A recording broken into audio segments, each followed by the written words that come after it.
Welcome to this Safety Explainer. Today, we're going to break down the absolutely crucial split-second differences between everyday hazards and actual disasters.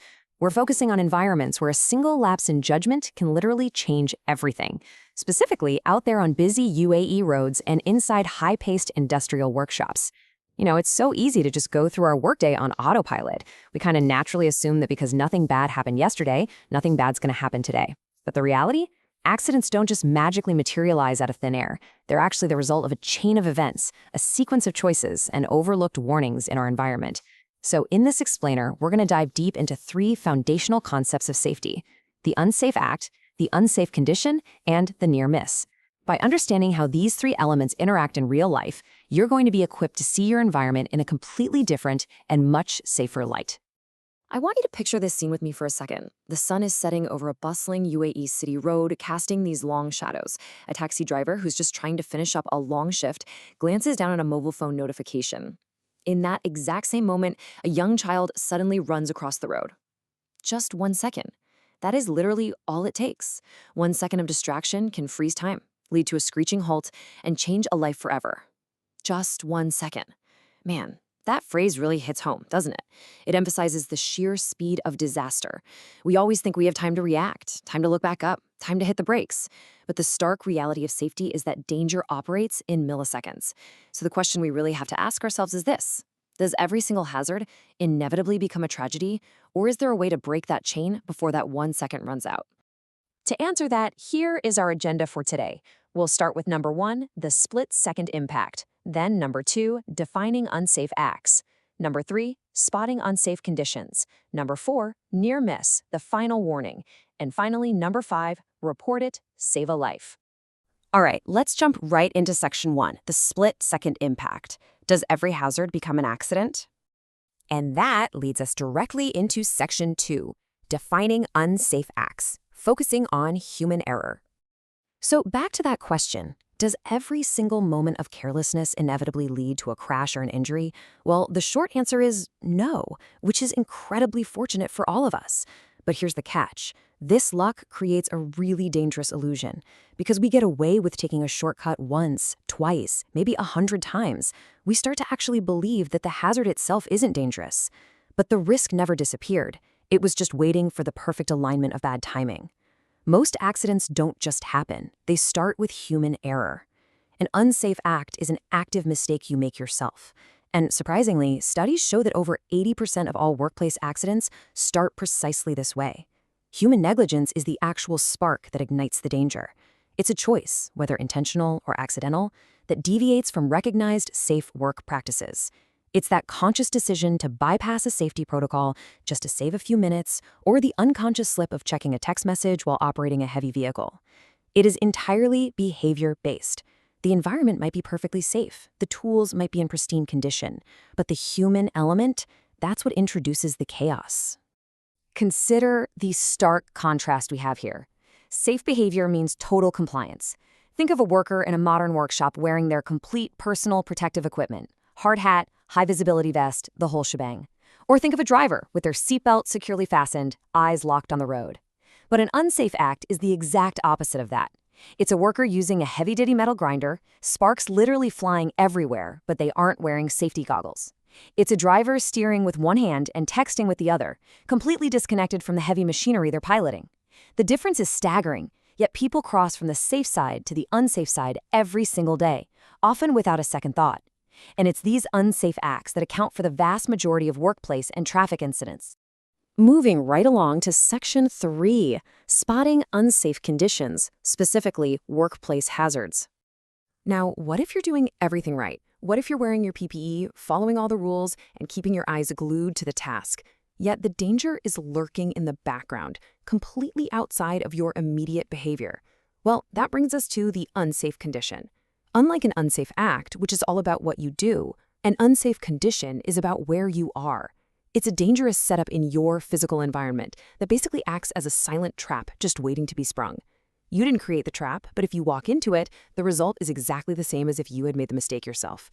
It's a total failure in the environment's integrity. Let's visualize this. Imagine walking into a dimly lit workshop. In this space, there are specific hazards that are practically begging for a disaster to occur. Picture glowing red warning outlines around these environmental failures. You've got a slick, dark puddle of spilled oil sitting right in the middle of a high-traffic walkway, exposed electrical wires buzzing and sparking against a metal frame, a stack of heavy wooden pallets completely blocking the only emergency exits, or a damaged, depressurized fire extinguisher still mounted on the wall, which is going to be completely useless if a fire breaks out. Look, none of these hazards require you to make an active mistake to get hurt. You just have to be in the wrong place at the wrong time. If you slip on that oil, it really doesn't matter if you were wearing your safety helmet. You are still going down. Spotting these unsafe conditions before they cause harm is an absolutely critical layer of modern safety training. Which brings us to Section 4, Near Miss, the Final Warning, or as I like to think of it, dodging disaster. So we've talked about unsafe acts and unsafe conditions, but what happens when those elements combine? The trap is triggered, but somehow, miraculously, no one gets hurt. A near miss is that cinematic slow-motion moment where your heart just leaps into your throat. Picture a heavy steel wrench falling from a high, unstable shelf. It plummets toward the ground and smashes into the concrete just mere inches away from a worker's foot. Or think back to our taxi driver from earlier, who slams on the brakes just in time, stopping a hair's breadth away from a pedestrian. Dust kicks up, adrenaline floods the system, but ultimately, everyone walks away without a single scratch. No one was injured, no property was damaged. In that moment, it is incredibly easy to take a deep breath, laugh off the shock, and go right back to work as if nothing happened. But doing that is a monumental mistake. Because here is the absolute most crucial point to take away. A near miss is a final warning from the universe. Assuming you'll be lucky next time is a fatal strategy. A near miss is essentially a free lesson. It's the system telling you exactly where a vulnerability exists without extracting the terrible cost of human injury or life. If a heavy tool fell and missed someone today, it means the condition for a falling object exists. Tomorrow, a different tool might fall, and it might not miss. When we just brush off a near miss, we are blatantly ignoring the loudest, clearest alarm bell that safety systems can possibly provide. And that leads us to our final stop, Section 5, Report It, Save a Life. Let's look at the safety protocol. Understanding these hazards is really only half the battle. The other half is action. The environment can shift from a dark, dangerous place to a bright, secure one entirely through your direct involvement. Just look at this timeline of a safety report. It shows the incredible power of simply speaking up. In mere minutes, a worker spots that spilled oil on the floor and snaps a photo of the hazard using a mobile reporting app. Instantly, the supervisor is alerted right on their device. Within hours, a maintenance crew springs into action. They clean up the oil slick, they tape up and repair the sparking wiring, and they clear that blocked emergency exit.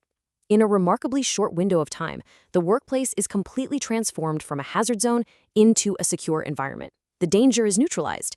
But notice the catalyst here. None of this fix happens. None of this safety is achieved without that very first step, the worker actively deciding to report it. We can boil all of this down to a highly effective, empowering 4-step action plan. Step 1, see it. Keep your eyes wide open for those unsafe acts and unsafe conditions. Step 2, report it. If you see a hazard or experience a near miss, please don't stay silent. Use the tools at your disposal to alert your team. Step 3, prevent it. Allow the safety systems and maintenance crews to do their job and neutralize the threat. And finally, Step 4, save lives. Understand that your single report might be the exact thing that prevents a devastating injury or even worse, later that week. Your one report is literally all it takes to break the chain of a future accident. Because safety is everyone's responsibility, from the newest mechanic on the floor to the most senior driver on the road, I want to leave you with this final thought. We now know that accidents are not just random acts of fate, they are a series of small, completely avoidable mistakes and ignored warnings. So the next time you see someone working without their goggles, or you spot a sparking wire, or you narrowly avoid a collision, you have a choice to make. Will you look the other way, just hoping your luck holds out? Or will you step up, report it, break the chain, and stop the next accident before it ever even happens? The power to save a life is quite literally in your hands.